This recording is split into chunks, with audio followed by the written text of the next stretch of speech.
오늘 말씀의 제목은 바울이 소망을 전했어요. 데살로니가 전서는 바울이 13권의 서신 중에 제일 먼저 쓴 서신이에요. 바울이 2차 전대행을 가면서 마게도니아 지방의 데살로니가라는 도시에 가서 복음을 전했어요.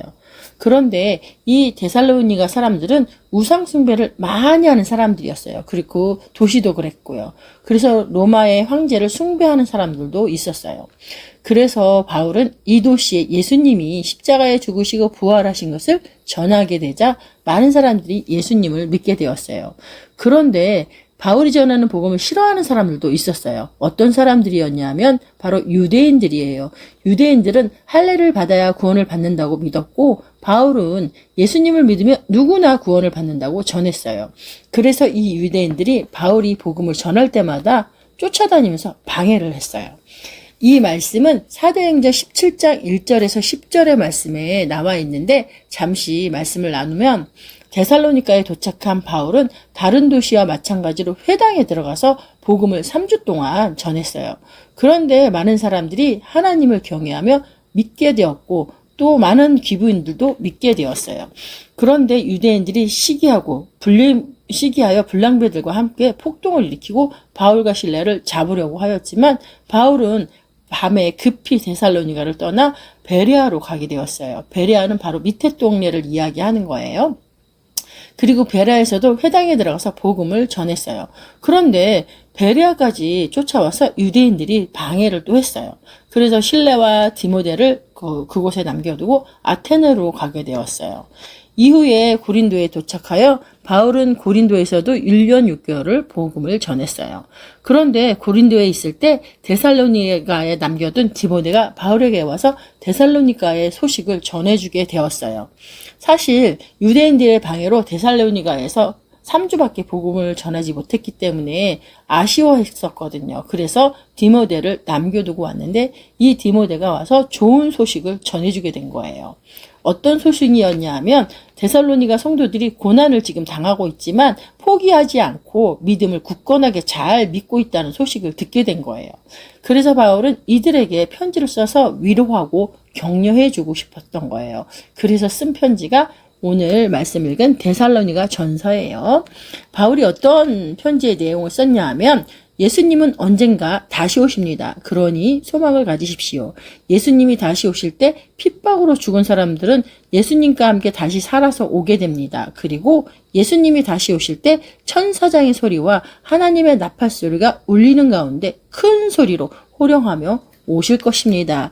예수님을 믿다가 죽은 사람들이 먼저 일어나고 그 후에 살아있는 사람들과 함께 구름 속으로 끌려 올라가서 주님을 만나게 될 것입니다. 라고 썼어요. 이 말씀은 죽은 자들도 부활하고 살아있는 자들도 구름 속에서 끌려 올라가서 하나님을 만나게 될 것이라는 소망의 말이었어요. 우리 말씀을 한번 확인해 볼게요.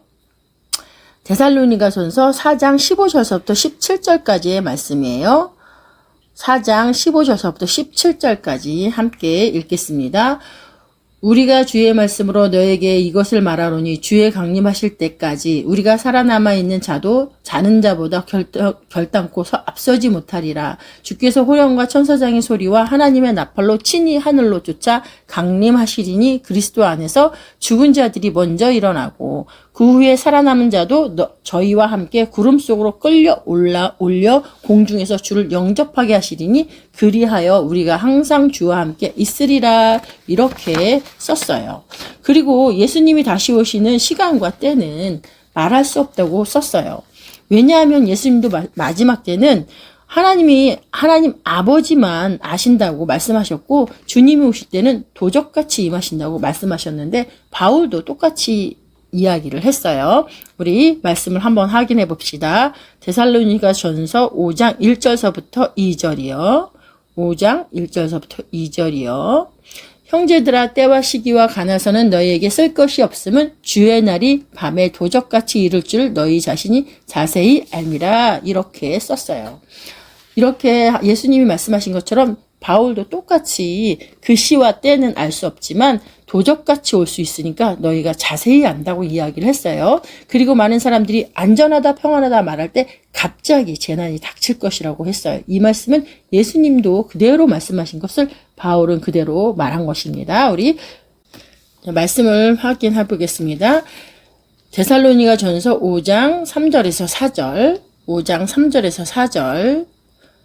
저희가 평안하다 안전하다 할 그때에 잉태된 여자에게 해산의 고통이 이름과 같이 멸망이 호련히 저희에게 이르리니 결단코 피하지 못하리라. 형제들아 너희는 어둠에 있지 아니하매 그날이 도적같이 너희에게 임하지 못하리니. 이렇게 이야기를 합니다.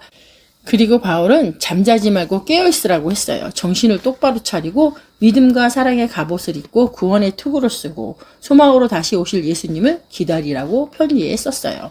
자, 말씀 확인해 볼게요. 데살로니가 전서 5장 6절, 8절 읽어보겠습니다. 6절. 그러므로 우리는 다른 이들과 같이 자지 말고 오직 깨어 근신할지라. 우리는 낮에 속하였으니 근신하여 믿음과 사랑의 흉배를 붙이고 구원의 소망의 투구를 쓰자. 이렇게 썼어요. 바울은 데살로니가 성도들에게 깨어있으라고 했어요. 그럼 깨어있다는 것은 무엇일까요? 자, 깨어있다는 것은 기도하는 것입니다. 우리가 읽지는 않았지만 데살로니가 5장 16절에서 18절에 유명한 말씀이 나와요. 항상 기뻐하라, 쉬지 말고 기도하라, 범사에 감사하라. 이는 그리스도 예수 안에서 너희를 향하신 하나님의 뜻이라고 했어요. 이 말씀에 깨어있는 성도는 마땅히 해야 할 일입니다. 특별히 깨어있으라는 것은 기도예요. 이렇게 바울은 데살로니가 교인들에게 곧 다시 오실 예수님을 기다리며 깨어 기도하라고 소망의 편지를 쓴 거예요. 이 말씀은 데살로니가 성도들에게 한 말씀이 아니라 지금 현재 우리에게도 전하는 말씀이에요. 그러므로 다시 오실 예수님을 우리는 지금 기다리면서 항상 깨어 기도하기를 축복합니다.